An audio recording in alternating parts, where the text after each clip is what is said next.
Hey guys, Thunder E here, and today we're taking a look at gaming on the Galaxy S22 Plus and why I think this might be a better gaming option than the Galaxy S22 Ultra. Now, if you're going, that is blasphemy, well, hear me out. But before you do that, go ahead and hit that subscribe button and notification icon to get notified of our latest videos. And thank you for joining us here on the channel. Now, I also want to give a big shout out to our sponsor for this video, Morning Brew. One of the best places you can get your daily news without actually you doing any work whatsoever, and it's completely free. Okay, so we have the Samsung Galaxy S22 Plus here, and we've seen gaming on the Galaxy S22 Ultra. But what is different between the Ultra and the Plus, and why do I think this might be a better gaming device? So we start off here, we've got a design that's very similar to what we had last year with the S21 line, except of course you can see this doesn't flow all the way through. It kind of stops here, so it's a little different design language. In terms of size, you're looking at something that has a 6.6-inch display. It is an awesome looking display, and of course, again, we have Ichigo right here, so all you wallpaper lovers, I will leave that for you down below. Now, this is powered by the Snapdragon 8 Gen 1. That is the version I have here. Of course, if you're in the UK, you will get the Exynos version. And before anyone asks, I am waiting to get my Exynos device to see how it performs and compare that, of course, to the Snapdragon version. But this is a Snapdragon 8 Gen 1 device. Now, it also comes with a 4500 milliamp battery. And in terms of speakers, you guys have seen our speaker test. If you haven't already, there's a link for you here to check out the speakers on this device. Of course, the dual speakers, to see how it stacks up and what kind of performance we actually get with it. That being said though, one of the things I do like about this device is the display. It's got a flat display surface, and granted, I do love curved displays, but this felt really comfortable to hold, and as you can see, it feels very nice. And when you're getting into gameplay sessions, just being able to see the screen quite well, and also you don't have that rolling edge in any case if you're using either side of the screen, I think that is a big plus. Now, the other thing with this device is the fact that it has a Full HD Plus display compared to a 2K display, and that comes in to bear pretty well with this device in terms of gaming. But another thing you'll find is that when you go into the settings, you can change from 60 Hertz to 120 Hertz with the adaptive refresh rate, but you cannot change your screen resolution. It is just set at its Full HD Plus. There is no option to swap that out, which I just found quite interesting, but something to note. So you guys like to see benchmarks. For me, benchmarks are not that important, but I wanted to start off with showing you some benchmarks here.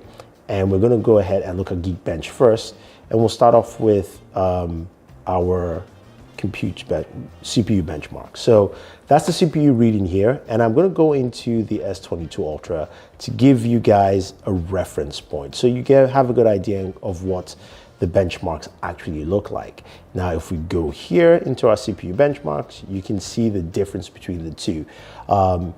A little bit more in terms of the single core score, and a little bit more in terms of the multi-core score.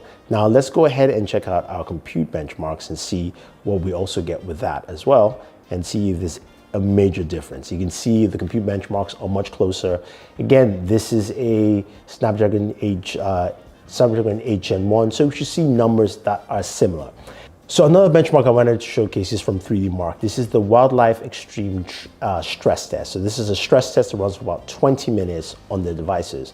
And here's a very stark difference. You can see the stability levels for the 22 Plus is 76%, while for the 22 Ultra is 66% there. So it's more stable when it comes to running your games, it looks like.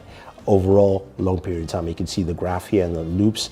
And then our FPS range is slightly higher here on the S22 Plus, with from 8 FPS to 19. And on the Ultra, it is 6 to 18. So again, you can see that there. Battery usage or battery consumption, you can see 50 to 34%, 84 to 74%, as you would expect, of course, with these devices. And we'll tell you why that is in a second. But before you start searching and wondering where to get that kind of information, How about you get your information, of course, from Morning Brew, which is a lovely newsletter you can actually sign up for free. I mentioned for free right now. One of the things I'd like about Morning Brew is the fact that this is a newsletter that is curated to meet your own needs. So looking at Morning Brew, you get your news on a daily basis, 7 days a week, and it actually curtails it to specific things that you're looking for, whether you're looking at market news, you're looking at tech news. And one of the things I like about them is that they've got news articles that are basically coined and phrased the best way. So they're funny, they're witty, they are very innovative, and you can see avocado supply is browning pretty fast. And if you live in the Northeast like me, especially if you lived in Brooklyn, you know you love your avocados. But anyway, guys, go ahead, sign up for Morning Brew. It is free. Use the link down below so you can get your own compiled news on a daily basis, and it should be fun. As we take a look at this device, and we can see the numbers here show a benefit to having the S22 Plus. Let's take a look at some of the games. So first off, we're starting off with Call of Duty Mobile, a game that, again, should run pretty well, and it also felt pretty smooth on here. Now, in terms of the benchmark scores, we got 60 frames per second, which is nice, and of course that ran pretty well. Call of Duty Mobile is a staple. It's just something that you should be able to do quite well, and you shouldn't deviate from those numbers. That's just what I'm looking for here with Call of Duty Mobile. So we, of course, are going to head over to PUBG Mobile. Now, PUBG Mobile, we played at 2 settings, and as you know, PUBG Mobile is a game that a lot of people like to play. Some people ask me about 90 frames per second gaming. It just it's not available right now, and again, I would have to unlock it with GFX tools, which I'm just not doing. That being said, though, playing on Smooth Extreme, was able to get solid 60 frames per second on PUBG Mobile, ran really well, and the performance was pretty solid overall. Now, going over to Ultra HD Ultra, which is the next highest level settings here on PUBG Mobile, I was able to get 40 frames per second. Again, this is standard. Those numbers are standard, and the same numbers I got on the S22 Ultra. So that is, again, something that I think is nice and solid, and it works out well. Before we move on, a lot of you asked me to showcase gaming at 120 frames per second, and there are not a lot of games that support that, but I did remember that Real Racing 3 does support 120 frames per second, and it runs really well on this device. It's smooth. Granted, my driving is terrible because I've actually started this game in like maybe 4 years or so, but it runs really well. You can get those 120 frames per second with games like that. So that is actually a nice big plus. Now, moving over to Black Desert Mobile.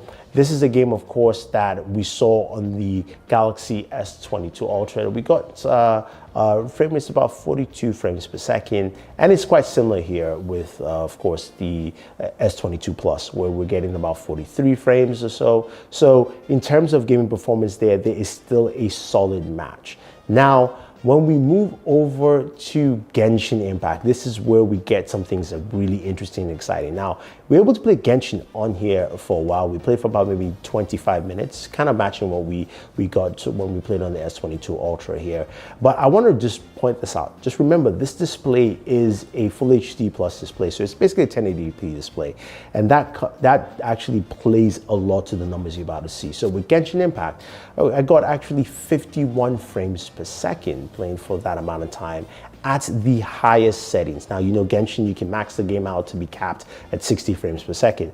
And if you remember, the Galaxy S22 Ultra, we got 42 frames per second, while the iPhone 13 Pro Max, which I actually compared recently, go check out that video against the S22 Ultra, we got 39 frames per second. So you can see here that the benefit, I think, of having a display at Full HD Plus goes a long way, because you're not running at max 2K resolution, or you're not trying to at least render that at 2K resolution compared to this. So we got steady 51 frames per second, which is pretty nice when it was a game for quite a bit of time, and that was actually pretty cool. Now, when it comes to temperatures, I was also surprised that my temps only went up to about 103 degrees. I didn't get anything hotter than that, even though probably what you saw on screen there was probably in the 90s or so. But 103 degrees was the highest temperatures I got, especially playing Genshin Impact. So that display, again, I think is my own key factor here in terms of temperatures. Now,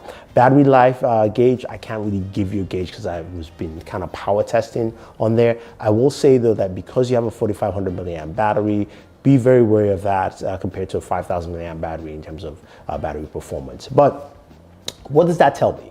It tells me that when you're going to game on the S22 Plus, you're going to get a really solid, steady performance across the board because, number one, you've got a display that is not a 2K display.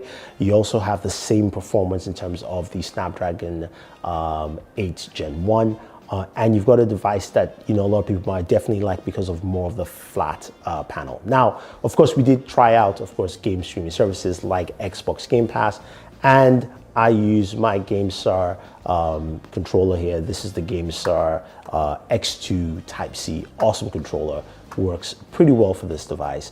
And that played well, as you would expect. So game streaming services work out very well. Now, I will have to say that I'm impressed with what the S22 Plus does in terms of gaming. And I think a lot of people will be impressed too. So if you're that person that is a gamer, you want to get the new Samsung Galaxy device, especially within the S22 line, and you're thinking, I want to go all out with the S22 Ultra, maybe.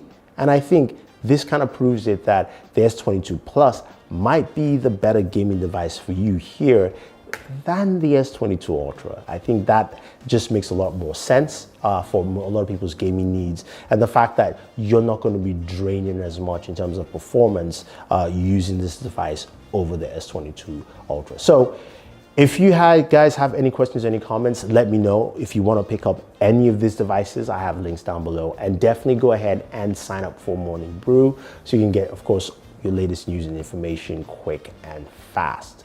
This is Thunder E saying thank you and always enjoy your entertainment.